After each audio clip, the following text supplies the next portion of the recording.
Hi hello ಎಲ್ಲರಿಗೂ ನಮಸ್ಕಾರ.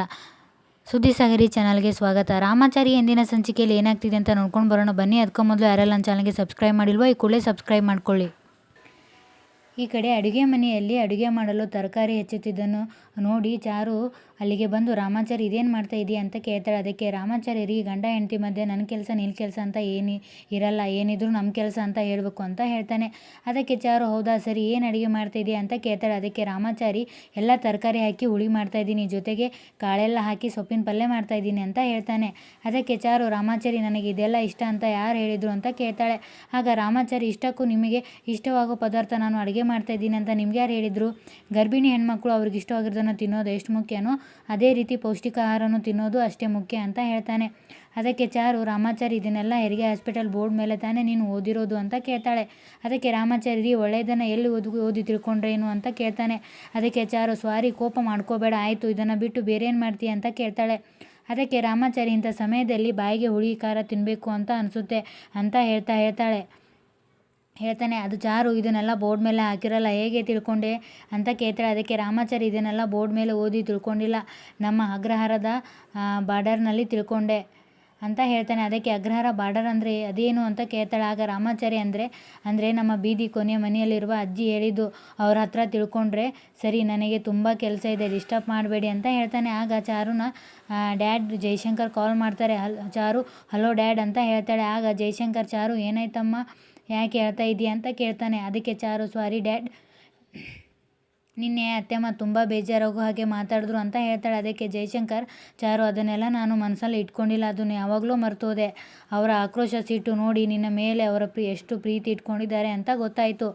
ಚಾರು ಈಗ ಫೋನ್ ಮಾಡಿರೋ ಇಂಪಾರ್ಟೆಂಟ್ ವಿಷಯ ಏನು ಗೊತ್ತಾ? ಇನ್ಮೇಲೆ ಆ ರಾಕ್ಷಸಿ ನನ್ನ ಹೆಂಡತಿ ಯಾವತ್ತೂ ನಿನಗೆ ತೊಂದರೆ ಕೊಡಲ್ಲ, ನೀನು ನಿನ್ನ ಮಗು ಸೇಫಾಗಿರೋಕ್ಕೆ ನಾನು ಏನು ಮಾಡಬೇಕೋ ಎಲ್ಲ ನಾನು ಮಾಡಿದ್ದೀನಿ ಅಂತ ಹೇಳ್ತಾರೆ. ಚಾರು ಗಾಬರಿಯಾಗಿ ಡ್ಯಾಡ್ ಮಾಮ್ನ ಅಂತ ಕೇಳಿದಾಗ ಜಯಶಂಕರ್ ಸಾಯಿಸಿಲ್ಲ ಅಮ್ಮ ಅವಳನ್ನು ಸಾಯಿಸಿ ನಿನ್ನನ್ನು ಅನಾಥ ಮಾಡೋಕ್ಕೆ ನನಗೆ ಇಷ್ಟ ಇಲ್ಲ. ಅಲ್ಲ, ಅವಳನ್ನು ಸಾಯಿಸಿ ನಾನು ಜೈಲಿಗೆ ಹೋಗಿ ನಿನಗೆ ಅವಮಾನ ಆಗೋಕ್ಕೆ ನಾನು ಬಿಡಲ್ಲ. ಅವರಿಗೆ ಸರಿಯಾಗಿ ಬುದ್ಧಿ ಕಲಿಸ್ಬಿಟ್ಟು ಬಂದಿದ್ದೀನಿ. ನನ್ನ ಪ್ರಕಾರ ನಿನ್ನ ತಂಟೆಗೆ ಅವಳು ಯಾವತ್ತೂ ಬರಲ್ಲ, ಆ ಥರ ಪಾಠ ಕಲಿಸಿದ್ದೀನಿ. ಚಾರು ಅಳಿಯಂದ್ರು ಎಲ್ಲಿ ಅಂತ ಕೇಳ್ತಾರೆ. ಆಗ ರಾಮಾಚಾರಿ ಮಾವ ನಾನು ಇಲ್ಲೇ ಇದ್ದೀನಿ, ಸ್ಪೀಕರ್ ಹಾಕಿದ್ದೆ ಎಲ್ಲ ಕೇಳಿಸ್ಕೊಂಡೆ ಅಂತ ಹೇಳ್ತಾನೆ. ಅದಕ್ಕೆ ಜಯಶಂಕರ್ ನನ್ನ ಮಗಳನ್ನ ಚೆನ್ನಾಗಿ ನೋಡ್ಕೊ ಅಂತ ನಿಮಗೇನು ಹೇಳಬೇಕಾಗಿಲ್ಲ, ಯಾಕೆಂದರೆ ನನ್ನ ಮಗಳನ್ನ ರಾಣಿ ಥರ ನೋಡ್ಕೋತಿರೋದು ನಾನೇ ನನ್ನ ಕಣ್ಣಾರೆ ನೋಡಿದ್ದೀನಿ. ಅದನ್ನು ಮೀರಿ ಅವಳು ಸಂತೋಷವಾಗಿರಲು ಏನೇನು ಮಾಡಬೇಕು ಎಲ್ಲ ಮಾಡು ಅಂತ ಹೇಳ್ತಾನೆ. ಅದಕ್ಕೆ ರಾಮಾಚಾರಿ ಮಾವ ನೀವೇನು ಹೇಳ್ತಾ ಇದ್ದೀರಾ ನನಗೆ ಅರ್ಥ ಆಗ್ತಾ ಇಲ್ಲ ಅಂತ ಅಂದಾಗ ಜಯಶಂಕರ್ ಇನ್ನು ಸ್ವಲ್ಪ ದಿನದಲ್ಲಿ ಎಲ್ಲ ಅರ್ಥ ಆಗುತ್ತೆ, ಇದ್ರ ಬಗ್ಗೆ ಏನೂ ತಲೆ ಕೆಡಿಸ್ಕೋಬೇಕಾಗಿಲ್ಲ, ಹುಷಾರಾಗಿರಿ ಅಂತ ಹೇಳಿ ಫೋನ್ ಕಟ್ ಮಾಡ್ತಾನೆ. ಇತ್ತ ಕಡೆ ಮಾನ್ಯತಳನ ರುಕ್ಕು, ಸೀತಾಲಕ್ಷ್ಮಿ, ಜೆಕೆ ಎಲ್ಲರೂ ಆಸ್ಪತ್ರೆಗೆ ಕರ್ಕೊಂಡು ಹೋಗಿ ಗುಂಡು ತೆಗೆಸಿ ಮನೆಗೆ ಕರ್ಕೊಂಡು ಬಂದಾಗ ಮನೆಯಲ್ಲಿ ಗುಂಡೇಟಿನಿಂದ ಕಾಲು ನೋವಿನಿಂದ ಒದ್ದಾಡ್ತಿದ್ದಾಗ ರುಕ್ಕು ಬಹಳ ಮಾತಾಡುವವರನ್ನು ನಂಬಬಾರ್ದು ಅಂತ ಹೇಳ್ತಾರೆ. ನೀವು ಮಾತಾಡೋದನ್ನು ಕಂಡಾಗ ನೀವು ಏನೇನೋ ಮಾಡಿಬಿಡ್ತೀರಿ ಅಂತ ಅಂದ್ಕೊಂಡಿದ್ದೆ, ಆದರೆ ಈಗ ಗೊತ್ತಾಗ್ತಿದೆ ನೀವು ಬರೀ ಖಾಲಿ ಡಬ್ಬ ಅಂತ, ನಿಮ್ಮಿಂದ ಏನೂ ಮಾಡೋಕ್ಕಾಗಲ್ಲ ಅಂತ ನನಗೆ ಚೆನ್ನಾಗಿ ಗೊತ್ತಾಯಿತು ಅಂತ ಹೇಳ್ತಾಳೆ. ಆಗ ಮಾನ್ಯತಾ ಈಗೇನಾಯಿತು ಅಂತ ಕೇಳ್ತಾಳೆ. ಅದಕ್ಕೆ ರುಕ್ಕು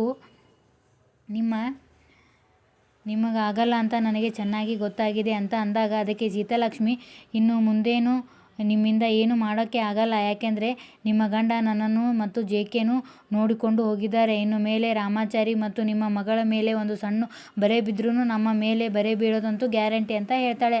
ಅದಕ್ಕೆ ರುಕ್ಕು ಹೌದು ಸೀತಾ ಹೇಳಿದ್ದು ಸರಿನೇ, ನಿಮ್ಮ ಗಂಡ ಮಾತಾಡಿದ ದಾಟಿ ನೋಡಿದ್ರೆ ನಿಮ್ಮ ಮಗಳು ಅಳಿಯನಿಗೆ ಏನಾದರೂ ಆದರೆ ಅವರ ಮೇಲೆ ಯಾರಾದರೂ ಕಣ್ಣು ಹಾಕಿದ್ರು ಅವರ ಕಣ್ಣು ಗುಡ್ಡೆ ಕಿತ್ತು ಹಾಕುವಷ್ಟು ಸ್ಟ್ರಾಂಗ್ ಪನಿಷ್ಮೆಂಟ್ ಕೊಡ್ತಾರೆ ಅನಿಸುತ್ತೆ ಅಂತ ಅವರು ಬಂದು ಮತ್ತೆ ನಮಗೆ ಪನಿಷ್ಮೆಂಟ್ ಕೊಡೋ ಮೊದಲು ನಾವೆಲ್ಲ ಇಲ್ಲಿಂದ ಹೋಗಿಬಿಡೋಣ, ಮಾನ್ಯತಾ ಹೋಗಿ ನಮ್ಮ ಗುರಿನ ನಾವು ನೋಡ್ಕೋತೀವಿ ಅಂತ ರುಕ್ಕು ಮತ್ತು ಸೀತಾಲಕ್ಷ್ಮಿ ಹೇಳಿಂದ ಅಲ್ಲಿಂದ ಹೊರಡಲು ತಯಾರಾಗ್ತಾರೆ. ಇತ್ತ ಮನೆಯಲ್ಲಿ ರಾಮಾಚಾರಿ ಚಾರುಗೆ ಅವಳ ಸಾಕು ಎಂದರು, ನಿಮ್ಮ ಹೊಟ್ಟೆನೂ ತುಂಬಬೇಕು, ನಿಮ್ಮ ಹೊಟ್ಟೆಯಲ್ಲಿರುವ ಮಗುನೂ ಹೊಟ್ಟೆನೂ ತುಂಬಬೇಕು, ಚೆನ್ನಾಗಿ ತಿನ್ನಿ ಅಂತ ಬಲವಂತದಿಂದ ಊಟ ಮಾಡಿಸ್ತಾನೆ. ಅದನ್ನು ನೋಡಿ ಮುರಾರಿ ಸಂತೋಷ ಪಡ್ತಾನೆ. ಅಷ್ಟರಲ್ಲಿಗೆ ಅಲ್ಲಿಗೆ ಒಂದು ಕಾರು ಬಂದು ಅದರಲ್ಲಿರುವ ಇಬ್ಬರು ವ್ಯಕ್ತಿಗಳು ಕಾರಿನಿಂದ ಇಳಿದು ಇವರ ಕಡೆಗೆ ಬರುತ್ತಾರೆ. ಆಗ ರಾಮಾಚಾರಿ ಚಾರುಗೆ ಅವರು ಯಾರು ಅಂತ ನಿಮಗೆ ಗೊತ್ತಾ ಅಂತ ಕೇಳ್ತಾಳೆ. ಆಗ ಚಾರು ಅವರು ನಮ್ಮ ಡ್ಯಾಡಿಗೆ ತುಂಬ ಬೇಕಾದವರು, ನಮ್ಮ ಕಂಪ್ನಿಯ ಲೀಗಲ್ ಅಡ್ವೈಸರ್, ಅವರು ಇಲ್ಲಿಗೆ ಬರ್ತಾ ಇದ್ದಾರೆ, ನನಗೂ ಗೊತ್ತಾಗ್ತಾ ಇಲ್ಲ ಅಂತ ಹೇಳ್ತಿರುವಾಗಲೇ ಆ ಇಬ್ಬರು ವ್ಯಕ್ತಿಗಳು ಬಂದು ನಮಸ್ತೆ ಮೇಡಮ್ ಅಂತ ಚಾರುಗೆ ನಮಸ್ಕಾರ ಮಾಡ್ತಾರೆ. ಆಗ ಚಾರು ನಮಸ್ತೆ ಸರ್, ಬನ್ನಿ ಒಳಗಡೆ ಅಂತ ಹೇಳ್ತಾಳೆ. ಆಗ ಅವರು ಮೇಡಮ್ಮ ಇಲ್ಲೇ ಮಾತಾಡೋಣ ಅಂತ ಹೇಳಿದಾಗ ಚಾರು ಏನು ವಿಷಯ ಹೇಳಿ ಅಂತ ಅಂದಾಗ ಅವರು ಮೇಡಮ್ ಒಂದು ಇಂಪಾರ್ಟೆಂಟ್ ವಿಷಯ ನಿಮಗೆ ಇನ್ಫಾರ್ಮ್ ಮಾಡಲಿಕ್ಕೆ ನಾವು ಬಂದಿದ್ದೀವಿ. ನಿಮ್ಮ ತಂದೆಯವರಿಗೆ ಯಾವ್ಯಾವ ಆಸ್ತಿ ಎಲ್ಲೆಲ್ಲಿವೆ ಅಂತ ನಿಮಗೆ ಚೆನ್ನಾಗಿ ಗೊತ್ತಿದೆ ಅಂತ ಅಂದ್ಕೊಳ್ತೀವಿ. ಅವರೂ ಒಂದು ಸಲ ನಾನು ಡೀಟೇಲಾಗಿ ಎಲ್ಲ ಹೇಳ್ತೀನಿ, ಸರಿಯಾಗಿ ಕೇಳಿಸ್ಕೊಡ್ರಿ ಅಂತ ಹೇಳಿ ಫೈಲ್ ತೆಗೆದು ಜಯಶಂಕರ್ ಹೆಸರಿಗಿರುವ ಆಸ್ತಿಗಳ ವಿವರ ಅವರು ಹೇಳುತ್ತಿದ್ದಾಗ ಚಾರು ಇದನ್ನೆಲ್ಲ ನನಗೆ ಯಾಕೆ ಕೇಳ್ತಿದ್ದೀರಿ ಸರ್ ಅಂತ ಕೇಳ್ತಾಳೆ. ಅವರು ಎಲ್ಲ ಆಸ್ತಿಗಳಲ್ಲಿ ನಿಮಗೆ ಅರ್ಧ ಭಾಗವನ್ನು ನಿಮ್ಮ ಹೆಸರಲ್ಲಿ ರಿಜಿಸ್ಟರ್ ಮಾಡಲು ಅವರು ನಿಮಗೆ ಹೇಳಿದ್ದಾರೆ, ಅದು ಇವತ್ತೇ ರಿಜಿಸ್ಟರ್ ಆಗಬೇಕು ಅಂತ ಹೇಳ್ತಾರೆ. ಅಂತ ಹೇಳಿದಾಗ ಚಾರು ನನಗೆ ಅದೆಲ್ಲ ಏನೂ ಬೇಡ ಅಂತ ಅಂದಾಗ ಅವರು ನಿಮ್ಮ ತಂದೆಯವರು ಹೇಳಿದ್ದಾರೆ, ಅದಕ್ಕೆ ನಾವು ಬಂದಿದ್ದೀವಿ ಅಂತ ಹೇಳ್ತಾರೆ. ಚಾರು ಅವರು ಹೇಳಿದರು, ಆದರೆ ನಾನು ಬೇಡ ಅಂತ ಹೇಳ್ತಿದ್ದೀನಲ್ಲ ಅಂತ ಹೇಳ್ತಾಳೆ. ಅದಕ್ಕೆ ಅವರು ಹ್ಞೂ ಮೇಡಮ್, ನೀವು ಏನು ಹೇಳಬೇಕಾದ್ರೂ ನಿಮ್ಮ ತಂದೆಯವರ ಹತ್ರನೇ ಹೇಳಿ ಅಂತ ಹೇಳಿ ಜಯಶಂಕರ್ಗೆ ಫೋನ್ ಮಾಡಿ ಸರ್ ನಿಮ್ಮ ಮಗಳು ಮಾತಾಡ್ತಾರೆ ಅಂತ ಹೇಳಿ ಚಾರುಗೆ ಫೋನ್ ಕೊಡ್ತಾರೆ. ಆಗ ಚಾರು ಡ್ಯಾಡ್ ನೀವೇನು ಮಾಡೋಕ್ಕೆ ಹೊರಟಿದ್ದೀರಾ ಅಂತ ಕೇಳ್ತಾಳೆ. ಅದಕ್ಕೆ ಜಯಶಂಕರ್ ಚಾರು ಒಬ್ಬ ತಂದೆಯಾಗಿ ಮಗಳಿಗೆ ಏನು ಮಾಡಬೇಕು ಅದನ್ನೇ ಮಾಡ್ತಾಯಿದ್ದೀನಿ, ನಿನ್ನ ಸೇಫ್ಟಿಗೋಸ್ಕರ ನಮ್ಮ ಡಾಲರ್ಸ್ ಕಂಪ್ನಿಯ ಬಂಗ್ಲೆಯಲ್ಲಿ ಇರ್ಬೋದು, ನನ್ನ ಮಗಳು ಸೆಕ್ಯೂರಿಟಿ ನನಗೆ ಮುಖ್ಯ ಅಂತ ಹೇಳ್ತಾನೆ. ಅದಕ್ಕೆ ಚಾರು ನನ್ನ ರಾಮಾಚಾರಿ ನನ್ನ ಜೊತೆಯಲ್ಲಿ ಇದ್ದರೆ ನನಗೆ ಎಲ್ಲ ಸೆಕ್ಯೂರಿಟಿ ಇದ್ದ ಹಾಗೆ, ನನಗೆ ಅಷ್ಟು ಸಾಕು ಅಂತ ಹೇಳ್ತಾಳೆ. ಆಗ ಜಯಶಂಕರ್ ಅಲ್ಲಮ್ಮ ಇಷ್ಟೆಲ್ಲ ಆಸ್ತಿ ಇಟ್ಕೊಂಡು ನಾನೇನು ಮಾಡಲಿ, ನನ್ನ ಆಸ್ತಿ ಎಲ್ಲ ಸೇರಬೇಕಾಗಿರೋದು ನಿನಗೆ ತಾನೇ ಅಂತ ಅಂದಾಗ ಚಾರು ಡ್ಯಾಡ್ ನನಗೆ ಆಸ್ತಿ ಎಲ್ಲ ಬೇಡ, ನಿಮ್ಮ ಪ್ರೀತಿ ಅಷ್ಟೇ ಸಾಕು ಅಂತ ಹೇಳ್ತಾಳೆ. ಆಗ ಜಯಶಂಕರ್ ನನ್ನ ಪ್ರೀತಿ ಯಾವಾಗಲೂ ಇರುತ್ತೆ, ಆದರೆ ಎಲ್ಲದಕ್ಕೂ ದುಡ್ಡು ಬೇಕಲ್ಲ ಅಂತ ಹೇಳ್ತಾನೆ. ಆಗ ಚಾರು ದುಡ್ಡು ಬೇಕು, ಆದರೆ ಇವತ್ತೇ ಅಮ್ಮ ಅಂದರೆ ಎಲ್ಲದಕ್ಕೂ ದುಡ್ಡು ಬೇಕಲ್ಲ ಅಂತ ಹೇಳ್ತಾನೆ. ಆಗ ಚಾರು ದುಡ್ಡು ಬೇಕು, ಅದನ್ನು ನನ್ನ ಗಂಡ ಸಂಪಾದನೆ ಮಾಡ್ತಾನೆ, ನನಗೆ ಅಷ್ಟೇ ಸಾಕು ಡ್ಯಾಡ್ ಅಂತ ಹೇಳ್ತಾಳೆ. ಆಗ ಜಯಶಂಕರ್ ಚಾರು ಹಾಗಲ್ಲಮ್ಮ ಅಂತ ಹೇಳಿದಾಗ ಚಾರು ನನ್ನ ರಾಮಾಚಾರಿ ಈಗ ಹೇಗಿದ್ದಾನೋ ಹಾಗೇ ಇರಲಿ, ಆ ರಾಮಾಚಾರಿನ ನೋಡೇ ನನಗೆ ಪ್ರೀತಿಯಾಗಿದ್ದು, ಈಗ ಅದೇ ರಾಮಾಚಾರಿ ಶ್ರೀಮಂತನಾಗಿರಬೇಕು ಅಂತ ಆಸೆ ಪಟ್ಟರೆ ನಮ್ಮ ಪ್ರೀತಿಗೆ ಯಾವ ಅರ್ಥನೂ ಇರಲ್ಲ ಅಲ್ವಾ, ನಾನು ಹೇಳದೇ ಇರೋದನ್ನು ನೀವು ಕೊಡಿಸ್ಬೇಕು ಅಂತ ನಿಮಗೆ ಆಸೆ ಇರೋದ್ರಲ್ಲಿ ಯಾವ ತಪ್ಪು ಇಲ್ಲ, ಆದರೆ ಎಲ್ಲಕ್ಕಿಂತ ಮುಖ್ಯವಾಗಿ ನಾನು ನನ್ನ ಪ್ರಾಣಕ್ಕಿಂತ ಹೆಚ್ಚಾಗಿ ಪ್ರೀತಿಸುವ ರಾಮಾಚಾರಿ ನನ್ನ ಜೊತೆ ಸುಖವಾಗಿ ಬಾಳಲಿ ಅಂತ ನೀನು ಮನಸಾರೆ ಆಶೀರ್ವಾದ ಮಾಡು, ನನಗೆ ಅಷ್ಟೇ ಸಾಕು ಡ್ಯಾಡ್, ನಾನು ಈ ಥರ ಮಾತಾಡ್ತಿದ್ದೀನಿ ಅಂತ ತಪ್ಪು ತಿಳ್ಕೊಬೇಡ, ನನಗೆ ನಿಮ್ಮ ಆಶೀರ್ವಾದ ಬಿಟ್ಟರೆ ಬೇರೆ ಏನೂ ಬೇಡ ಅಂತ ಹೇಳ್ತಾಳೆ. ಅದಕ್ಕೆ ಜಯಶಂಕರ್ ಚಾರು ನಿಮ್ಮ ಡ್ಯಾಡಿ ನಾನು ಪ್ರೀತಿಯಿಂದ ಹೇಳ್ತಾ ಇದ್ದೀನಿ ಅಮ್ಮ ಅಂತ ಹೇಳ್ತಾನೆ. ಅದಕ್ಕೆ ಚಾರು ತಂದೆ ಪ್ರೀತಿಗೋಸ್ಕರ ನಾನು ಕೈಚಾಚಿ ಆಸ್ತಿ ತೊಗೊಂಡ್ಬಿಟ್ಟೆ, ಅದು ನಾನು ನನ್ನ ಗಂಡನಿಗೆ ಮಾಡುವ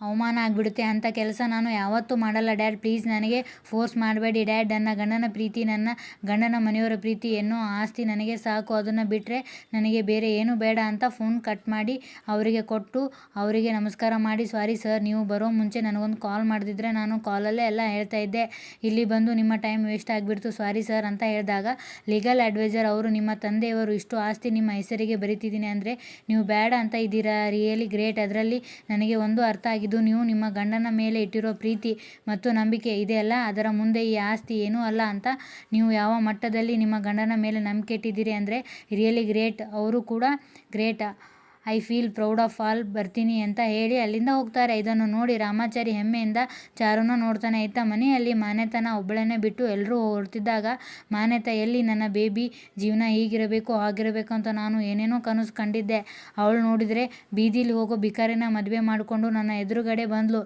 ನನ್ನ ಮಗಳಿಗೆ ಒಂದು ಧೂಳು ಬೀಳದ ಹಾಗೆ ನಾನು ಅವಳನ್ನು ಸಾಕಿದೆ,